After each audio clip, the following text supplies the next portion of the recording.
నమస్తే, welcome to our channel. నేను సౌజన్య.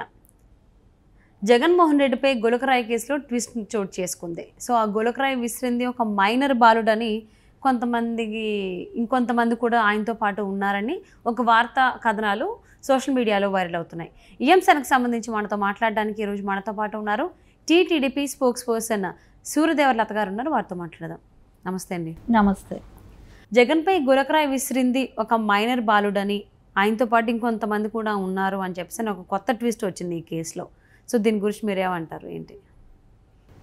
ఒక మైనర్ బాలుడిని, సతీష్ అనే ఒక మైనర్ బాలుడిని తీసుకొచ్చారు. సరే, ఆయన తీసుకురావడంతోనే ఆ పిల్లవాడితో సహా ఇంకో నలుగురిని కూడా తీసుకురావటం, ఆకాష్, చిన్న, దుర్గారావు, సంతోష్ అనే ఇంకో నలుగురిని తీసుకురావటం. అతను ఏం స్టేట్మెంట్ ఇచ్చాడంటే, నేను ఫుట్పాత్ మీద వేసే రాళ్ళు, ఆ రాళ్ళు ఒకటి తీసుకొని దాన్ని జోబులో పెట్టుకొచ్చానని చెప్పి అతను చెప్పినట్టు అనేది ఫస్ట్ స్టార్టింగ్ ఒక న్యూస్ వచ్చిందనమాట.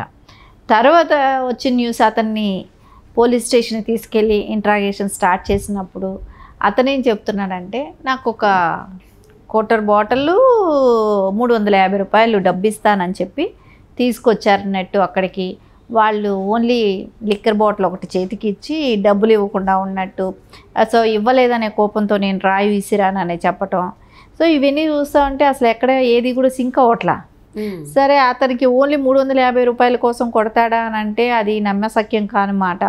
ఎందుకంటే వాళ్ళకు కూడా తెలుసుంటుంది, సీఎం మీద రాయేయటం అంటే ఆషామాషి కాదు. ఎంత దాని మీద మూలాన తీవ్రమైన పరిణామాలు ఉంటాయనేది తెలుస్తుంది కదా, ఎంత చిన్న వాళ్ళకైనా కూడా.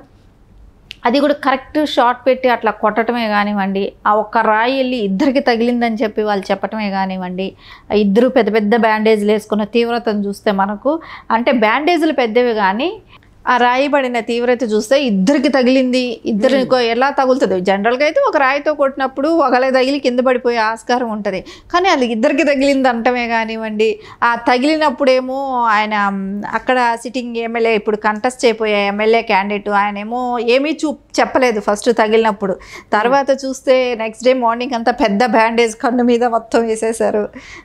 అది జగన్మోహన్ రెడ్డి కూడా చిన్న ఒక గీసుకుపోయినట్టున్న దాన్ని కిందంతా నలుపు, కన్ను కిందంతా నల్లగా చేయటం. సో అది కూడా ఈజీ వర్క్ చేయటమే. కానీ ఇవన్నీ చూస్తుంటే మళ్ళీ ఎవరో ఒక సతీష్ అనే కుర్రాన్ని పట్టుకొచ్చేసి అతను మైనర్ అంటాం. అతను చెప్పేది ఏంటి, లిక్కర్ బాటిల్కిను 350కి వచ్చానంటాం. ఇవన్నీ చూస్తుంటే ఎక్కడ కూడా ఏది సింక్ అవ్వట్లేదు మనకు. సరే, ఏదేమైనా కూడా ప్రతిపక్షాలు అన్నీ కూడా సిబిఐకి ఇవ్వాలి, పోలీసుల వైఫల్యం కనపడుతుంది. సో పోలీసులు కూడా ఏం చేశారు, నిన్న ఏం చెప్పారంటే, నగర కమిషనర్గా చేస్తున్న రాణా గారు ఏం చెప్పారు, సో 2 లక్షల పారితోషికం ఇస్తాం మీకు, ఎవరు వాళ్ళు కనిపెట్టి చెప్పండి అని అన్నారు. సరే, 2 లక్షలకు అంటే ఎవరైనా కూడా అక్కడ సీసీ ఫుటేజ్ అనేది ఉండాలి. ఇప్పుడు నచ్చకపోతే ఒకళ్ళ మీద ఒకళ్ళు చాడీలు చెప్పటమో, లేకుంటే 2 లక్షలు ఆశకు పడి ఎవరి మీదైనా చెప్పటమో, ఏదో ఒకటి జరిగింది అనుకోండి, దాని పరిణామం ఎంత తీవ్రంగా ఉంటుంది. అది కాదు కదా. ఒక పోలీసు వాళ్ళు ఇంత టెక్నాలజీ ఉన్న రోజుల్లో 2 లక్షలు ఇస్తాము మీరు ఎవరో చెప్పండి అని అంటాం కాదు కదా. ఆ రోజు పనిచేయాల్సిన కెమెరాలు ఏమైనాయి, డ్రోన్ కెమెరాస్ ఉండాల్సింది, అవన్నీ ఏమయ్యాయి, కరెంటు పోయినప్పుడు ఎందుకు ఆయన బయట వచ్చారు, ఇవన్నీ చాలా 1,00,000 క్వశ్చన్స్ అక్కడ మనకు కనపడుతున్నాయి. దానికి ఆన్సర్ చేయలేక సో వాళ్ళు ఏదో ఒకటి క్రియేట్ చేయడానికి ట్రై చేశారు. డిపార్ట్మెంట్ ఫెయిల్యూర్ అక్కడ పక్కగా కనపడుతుంది కాబట్టి ఈరోజు డిపార్ట్మెంట్ ఏదైనా కవర్ చేసుకునే విధానంలో ఎవరినో పట్టుకొచ్చి, ఆ రోజుల్లో కోడికత్తి సీనుని అయితే ఒక 5 ఏళ్ల క్రితం ఎలా పట్టుకొచ్చారో ఈరోజు సేమ్ అలాంటిదే ఇప్పుడు మళ్ళా స్టార్ట్ అయిందనేది అనిపిస్తుంది. ఎక్కడ కూడా నిజాయితీ అనేది డిపార్ట్మెంట్లో నుంచి కనపడడం లేదు. సో అందుకే అనిపిస్తుంది ఇప్పుడు నారా చంద్రబాబు నాయుడు గారికి కూడా రాయి విసిరారు. గాజువాక, అది చిత్తూరు దగ్గర జరిగింది, అది వేరే విషయం. ఇక్కడ గాజువాకలో కూడా నెక్స్ట్ డే గాజువాకలో కూడా రాయి విసిరారు. సో రాయి విసిరినప్పుడు అదే స్టేజ్ పైన నారా చంద్రబాబు నాయుడు గారు ఏమన్నారు, బాంబ్ బ్లాస్ట్లు అట్లాంటివి జరిగిన రోజు నేను పట్టించుకోలేదు, ఇట్లాంటి వాటికి నేను భయపడనని చెప్పి అక్కడ కంటిన్యూ చేశారు. సో అది అక్కడ సెక్యూరిటీ గార్డ్కి కూడా రాయి తగలటం జరిగింది. మళ్ళీ అదే రోజు సేమ్ డే పవన్ కళ్యాణ్ గారికి తెనాల్లో జరిగింది. సరే, అతను ఎవరైతే రాయి విసిరాడో అతన్ని పట్టుకోవటం జరిగింది. పట్టుకోవటం, ఆ కార్యకర్తలు కొట్టడం, అతన్ని పోలీసులకు అప్పచెప్పటం, ఇన్ని జరిగాయి. కానీ ఏమైంది, అతను ఏమయ్యాడు? సో ఎవరు చేయించారు అనేది అయితే ఒక ఇన్వెస్టిగేషన్ అంటూ జరగాలి కదా, ఎందుకు జరగలేదు? సో ఇవన్నీ చూస్తుంటే మనకు వైఫల్యాలు ఖచ్చితంగా అక్కడ కనపడుతున్నప్పుడు డిపార్ట్మెంట్ని ఎంతవరకు నమ్మచ్చు? ఎవరినో తీసుకొచ్చి ఇప్పుడు దీనిలో ఇన్వాల్వ్ చేసి ఎంత డబ్బులకి పాపం వాళ్ళని తల్లిదండ్రుల దగ్గర నుంచి ఆ పిల్లాన్ని తీసుకొచ్చి ఇదంతా చూస్తూ ఉంటే అంత మేనేజ్ చేసినట్టే కనపడుతుంది, ఎక్కడ కూడా సింక్ అవ్వట్లేదు. సో ఖచ్చితంగా దీని మీద అయితే సిబిఐకి ఇవ్వాలి, ఖచ్చితమైన అయితే దీని మీద ఇన్వెస్టిగేషన్ అంటూ జరగాలని అనిపిస్తుంది. ఎందుకంటే అపోజిషన్ లీడర్ల మీద దాడి చేసిన వాళ్ళు ఎవరు? అయితే సరే ఇక్కడ మందు బాటలు 350 అంటున్నారు. సో అపోజిషన్ వాళ్ళ మీద చేసిన వాళ్ళని పట్టించితే కూడా ఎందుకు యాక్షన్ తీసుకున్న దాఖలాలు లేదు? అక్కడ ఏంటి మెసేజ్ ఏమొచ్చింది? అక్కడ ఏం చెప్పట్లేదు కదా ఇప్పటి వరకు. అరెస్ట్ చేసి 2 days అయింది కదా. సార్ అతను ఇంతకీ కస్టడీలో ఉన్నాడా, వదిలేశారా, కేసు పెట్టారా, పెట్టలేదా, అరెస్ట్ చేశారా లేదా, ఏం జరిగింది? సో దాని మీద ఒక క్లారిటీ ఇవ్వాల్సిన అవసరం ఉంది కదా.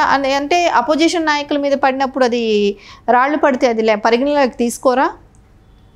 ఇదంతా చూస్తూ ఉంటే మొత్తం ఏపీలో మొత్తం అల్లకల్లోలం సృష్టించి రాజకీయాలకు ముందు ఇలాంటి భయభ్రాంతులకు గురి చేయటమే కానివ్వండి, రేపు పొద్దున క్యాంపెయిన్కి రావాలంటే ప్రజలే కానివ్వండి, నాయకులే కానివ్వండి భయపడే విధంగా, అంటే రేపు పొద్దున జనసమూహం చేరితే కూడా ఇలాంటి గొడవలు జరుగుతాయి అనేలాగా సృష్టించడమే కానివ్వండి, ఇవన్నీ అనేది వైసీపీ వాళ్ళు చేస్తున్న కుట్ర కిందే తీసుకోవాల్సి వస్తుంది. అలాగే మైనర్ బాలుడు తల్లిదండ్రులకు కూడా ఏదో డబ్బులు ఇచ్చారనేటువంటి వార్త కూడా బయట వినిపిస్తుంది. అది ఎంతవరకు వాస్తవం అయి ఉండొచ్చు అంటారు?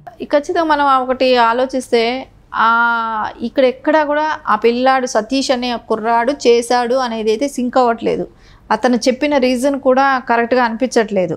సరే 350కి చేశాడా అని అంటే 350కి కరెక్ట్గా ఒక రాయి ఇసరటం, ఇద్దరి మీద చీకట్లో వెళ్ళటం, ఇవన్నీ సాధ్యమయ్యే పనులు కాదు. సో ఆ పిల్లాడి మీద నింద తన మీద తను వేసుకుంటున్నాడు. అంటే ఒక చిన్న రీజన్ చెప్పేస్తే సో తన మీద కేసు లేకుండా ఉండటానికిను, ఆ పిల్లాడు మైనర్ అంటానికిను ఇవన్నీ పట్టుకురావటం అనేది జరిగిందనేది మనకి ఇక్కడ స్పష్టంగా కనపడుతుంది. ఆ తల్లిదండ్రులను కూడా మేనేజ్ చేసి డబ్బులు ఇచ్చో భయపెట్టు ఏదో ఒకటి ప్రలోభాలకి గురి చేసి తీసుకొచ్చుంటాడని అయితే కనపడుతుంది. ఒక సీఎంను కొట్టే వ్యక్తి 350కి కోసం కొడతారనేది అయితే నమ్మకం కుదరట్లేదు కదా. సో ఏదైతే మనకు గతంలో కూడా ఏం జరిగాయో మనకి అన్నీ తెలుసు కాబట్టి సో ఎలక్షన్స్ ముందు స్టంట్ లాగానే కనపడుతుంది. ప్రజాదరణ అసలు లేదు కాబట్టి జగన్మోహన్ రెడ్డికి సో ఇట్లాంటి నా మీద కుట్ర జరుగుతుంది, నన్ను కొట్టారు అని ఆయన మీద హత్యా ప్రయత్నం అని, అంటే గులకరాయితో హత్యా ప్రయత్నం కూడా చేసేవాళ్ళు ఉంటారనేది వాళ్ళ మూలానే తెలుస్తుంది మనకు. వైసీపీ నాయకులు సాక్షి మీడియా మూలానే తెలుస్తుంది. అలాంటి నా మీద హత్యా ప్రయత్నం అని చెప్పి ఆయన వేసుకుంటూ ప్రజలు లేక అపోజిషన్ పార్టీ మీద తోద్దామనే ఒక నిర్ణయంతో వెళ్ళాడు. ఇప్పుడు ఏమైంది? పోలీస్ డిపార్ట్మెంట్ వైఫల్యం అనేది పక్కాగా ఇక్కడ కనపడుతుంది. కాబట్టి రేపొద్దున డీజీపీని ఆయన ఎవరినైతే ఏరుకోరి తెచ్చి వేసుకున్నాడో ఇప్పుడు వాళ్ళందరినీ మార్చాల్సిన పరిస్థితి కూడా కనపడుతుంది. కాబట్టి ఏపీలో అవన్నీ జరగకుండా పోలీసుల వైఫల్యాన్ని కప్పిపుచ్చుకోవటం కోసం ఎవరో సతీష్ అనే కుర్రాన్ని పట్టుకురావటం, సో ఈ స్టోరీ అంతా అల్లటం అనేది మనకు కనపడుతుంది. జగన్పై గులకరాయి కేసులో కొత్త ట్విస్ట్ వచ్చింది. ఇప్పటి వరకు కూడా అదంతా ప్రతిపక్షాలు చేసినవి జగన్మోహన్ రెడ్డిని హతమార్చడానికి, మట్టుపెట్టడానికి చేశారని చెప్పి చాలామంది వైసీపీ నాయకులు మాట్లాడడం జరిగింది. కానీ ఇప్పుడు తీరా చూస్తే అదొక మైనర్ బాలుడు కంటిన్యూ. కానీ ఇప్పుడు చూస్తే ఒక మైనర్ బాలుడు చేసినటువంటి ఘటన అనేటువంటి దానికి సంబంధించి కథనాలు వస్తున్నాయి. కానీ పోలీసులు ఇంకా నిర్ధారించినట్టుగా ఎక్కడా లేదు. సో మరి చూద్దామండి, సతీషే చేశాడా లేకపోతే ఇంకెవరు చేశారు ఏంటో అని. ఒక 350 రూపాయలకే చేశాడా మీరు అన్నట్టు చాలామందికి అనుమానాలు వ్యక్తమవుతున్నాయి. చూద్దాం అసలు ఏం జరుగుతుంది ఏంటి అనేది. ఇది